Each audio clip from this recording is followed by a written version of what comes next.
बिस्मिल्लाहिर्रहमानिर्रहीम। ये video series power measurement के मतलब है और प्राइमरीली हम 3 फेज सिस्टम्स की पावर मेजरमेंट पढ़ेंगे, लेकिन सबसे पहले सिंगल फेज पावर मेजरमेंट को पढ़ लेते हैं। तो ये यहाँ पे एक तस्वीर है उसके आपके पावर मीटर की। यहाँ पे दो चीज़ें आपने गौर करनी है। ये दो टर्मिनल्स जो है वो एम्पेयर के लिए यानी करंट मेजरमेंट के लिए है, और ये दो टर्मिनल्स वोल्टेज मेजरमेंट के लिए है। तो किसी सर्किट में अगर इस सर्किट के हम पावर मेजर करना चाह रहे हैं तो ये सीरीज में लगाते हैं करंट टर्मिनल्स को। ये करंट टर्मिनल्स जो है इनको सीरीज में लगाते हैं, और जो वोल्टेज टर्मिनल्स हैं वो इसके पैरेलल में लगाते हैं। यहाँ पे भी आप देख सकते हैं ये सर्किट है, इसके हम पावर मेजरमेंट करना चाह रहे हैं तो इसके सीरीज में हमने इसको लगा दिया करंट टर्मिनल्स को, और पैरेलल में वोल्टेज टर्मिनल। यहाँ एक क्वेश्चन दे रहा है कि correct connection must be made, current coil in series and potential coil in parallel. तो ये आपने ध्यान रखना है। अब आइए एक सवाल से हम उसको समझते हैं। Calculate the power absorb by the right source. तो ये राइट साइड पे जो सोर्स है इसकी पावर एब्जॉर्प्शन के बारे में हमें मालूम करना है, क्या है पावर।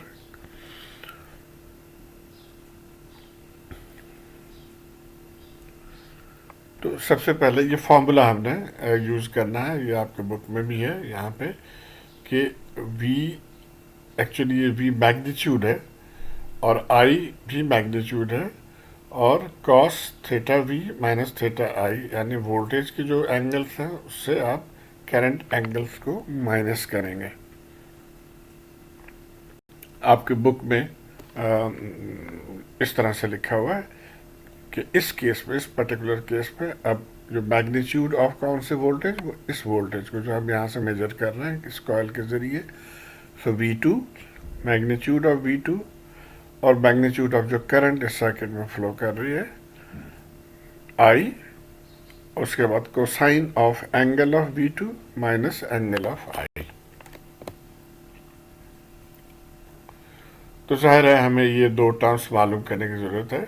V2 तो यहाँ पे गिवन है, सो हमें प्राइमरीली करंट मालूम करना है I, जो कि इस सर्किट में है।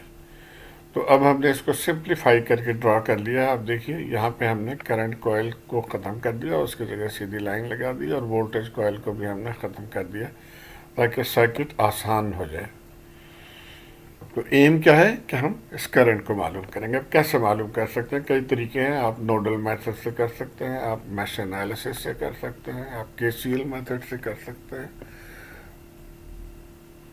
तो हम यहाँ पे मैश मेथड से करेंगे, जो कि कंपैरेटिवली इजी है इस केस में। तो इस करंट को हमने, इस लूप में जो करंट है उसको हम I1 कह रहे हैं, और इस लूप में जो करंट है इसको हम I2 कह रहे हैं। ये डायरेक्शन हम अपनी मर्जी से ले लेते हैं, और इसमें कोई पाबंदी नहीं है किस तरफ हम लें। तो आइए इस सर्किट को हम सॉल्व करते हैं। तो जैसे मैंने बताया कि ये दो करंट्स हैं, हम पहले इस मैश को लेंगे, ये मैश 1 या लूप 1 आप कहें इसको। और मैं जो तरीका फॉलो करता हूँ इसमें मैश इक्वेशन लिखने का, वो ये है कि मैं एक कोने से चलता हूँ, सो हम यहाँ से चलेंगे और इस तरह से हम जा रहे हैं जिस तरह करंट डायरेक्शन है। तो सबसे पहले ये साइन आप देखें, माइनस साइन है, तो हम माइनस लिखेंगे, और ये वोल्टेज है 100 एंगल 90, सो हम लिखेंगे माइनस 100 एंगल 90। उसके बाद ये करंट जो है ये इसको 10 ओम रेजिस्टेंस को टच कर रही है। तो जहाँ पे करंट टच करे पहले उस सिरे को हम पॉजिटिव फर्ज करते हैं, तो इसलिए ये पॉजिटिव होगा, तो हम पॉजिटिव लिखेंगे, पॉजिटिव। और वैल्यू क्या हुआ 10 इंटू I1 या I1 इंटू 10, तो वो लिख लिया हमने I1 इंटू 10। उसके बाद हम इधर आ जाते हैं। अब यहाँ पे देखिए तो ये करंट I1 ऊपर से नीचे की तरफ है, और I2 जो है वो नीचे से ऊपर की तरफ है, यानी दोनों के डायरेक्शन मुख्तलिफ है। इसलिए हम लिखेंगे I1 माइनस I2, और उसके बाद इसकी वैल्यू से मल्टीप्लाई कर देंगे। सो I1 माइनस I2 और J5 से हमने मल्टीप्लाई कर दिया, और टोटल इक्वल टू 0। तो ये KVL इक्वेशन हमने यहाँ पे लिख लिया। अब इसको आप सिंप्लीफाई कर लें, इसको ओपन कर लिया, उसके बाद लाइक टर्म्स को हमने इकट्ठा कर लिया, यानी I1 के टर्म्स को हमने यहाँ लिख लिया, उसके बाद I2 और उसके बाद ये जो कांस्टेंट है ये आ गया। तो ये हमारा फर्स्ट इक्वेशन हो गया मैश 1 का। इसी तरह अब हम मैश 2 में आ जाते हैं, और मैश 2 में भी वही तरीका कि इस कोने से हम चलेंगे। अब जिस मैश में होते हैं उसके करंट को हम सुपीरियर या बड़ा समझते हैं, तो हम अब यहाँ से हम चल रहे हैं। अब हम लिखेंगे I2 माइनस I1। इसमें जब थे तो हमने लिखा था I1 माइनस I2। अब जब इस मैश में है तो हम यहाँ पे लिखेंगे I2 माइनस I1।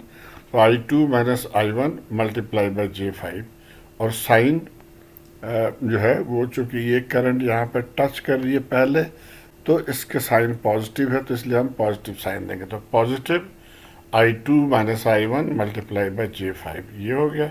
उसके बाद यहाँ पे आ गया 10I2 हो जाएगा, सो 10I2। और ये चूंकि वोल्टेज सोर्स है तो हम इसको एज इट इज लिख लेंगे, और जब हम यहाँ से आ रहे हैं तो पहले हमें वोल्टेज के पॉजिटिव साइन नज़र आ रहा है, तो इसलिए हम इसको पॉजिटिव 100 एंगल 0, 100 एंगल 0 ये हमने लिख लिया। और इसको भी उसी तरह से हमने इसको ओपन कर दिया, और लाइक टर्म्स यानी I1 के टर्म्स को एक तरफ कर लिया और I2 के टर्म्स को एक तरफ कर लिया, और कांस्टेंट को अलग। तो अब ये दो इक्वेशंस मिल गए, और इसका आसान तरीका सॉल्व करने का है कि आप इसको मैट्रिक्स फॉर्म में लिख लें। तो ये हमने मैट्रिक्स फॉर्म में लिख लिया। अब देखें I1 के मैग्नीट्यूड जो है उसको हमने यहाँ लिखा, I2 के मैग्नीट्यूड माइनस J5 को यहाँ लिख लिया। इसी तरह जो इसमें है I1 के मैग्नीट्यूड माइनस J5 और I2 के मैग्नीट्यूड को यहाँ लिख लिया। तो ये पहला मैट्रिक्स फॉर्म आ गया। उसके बाद हमारे ज़ाहिर अननोन दो ही हैं, I1 और I2, तो ये दोनों अननोन्स को हमने लिख लिया। और इधर हमने ये जो दो कांस्टेंट थे तो 190 इधर लिख लिया, और माइनस 100 ये लिख लिया। अब इसको आप क्रैमर रूल से सॉल्व करें तो सबसे आसान है। आप इसको चाहे तो सब्सटीट्यूशन मेथड से भी कर सकते हैं, लेकिन वो ज़रा सा मुश्किल हो जाता है। ये कंपैरेटिवली ईजियर तरीका है। अब हम इसमें पहले डेल्टा की वैल्यू मालूम कर लेते हैं। तो ये टर्म्स जो है ये डेल्टा, इसको आपने रिप्रोड्यूस कर लिया, और आपको पता है हम इसको मल्टीप्लाई करते हैं माइनस इन दोनों को मल्टीप्लाई, तो हमने यही किया कि इन दोनों को मल्टीप्लाई कर लिया और माइनस इन दोनों को मल्टीप्लाई कर लिया। और इसको आप जब सिंप्लीफाई कर लेंगे तो ये रिजल्ट आएगा। और उसके बाद इसको अगर आप पोलर फॉर्म में लिखना चाहें तो इस तरह से आप लिखेंगे। तो ये डेल्टा आ गया। अब हमने पावर मालूम करना है इसका, इस वाले सोर्स का। तो हमें I2 करंट में हम इंटरेस्टेड है, I1 में हमें कोई इंटरेस्ट नहीं है, और I2 ही हमारा ये जो मीटर है वो जो करंट उसके करंट कॉइल जो चीज़ रीड कर रहा है वो I2 करंट है या I करंट है। तो इसलिए I2 करंट को ही हम मालूम करेंगे। तो I2 के लिए आपको पता है कि यहाँ पे फिर हम डेल्टा 2 मालूम करना होता है। सो डेल्टा 2, और डेल्टा 2 के लिए जो सेकंड पोर्शन है इसको हम रिप्लेस कर देते हैं विद दी वोल्टेज सोर्स जो यहाँ पे है, इससे रिप्लेस किया। अगर आपको इस चीज़ की समझ नहीं है तो मेरे वीडियोस पहले जो है मौजूद, उसमें क्रैमर रूल के बारे में है, या अपने बुक में भी आप देख सकते हैं क्रैमर रूल के बारे में। अच्छा, तो हमने ये इस कॉलम को रिप्लेस कर दिया इससे, और बाकी वही तरीका कि आप क्रॉस मल्टीप्लाई करते हैं तो ये आ गया, और इसको माइनस ये क्रॉस मल्टीप्लाई कर लेते हैं, और फिर इनको आप सिंप्लीफाई कर लें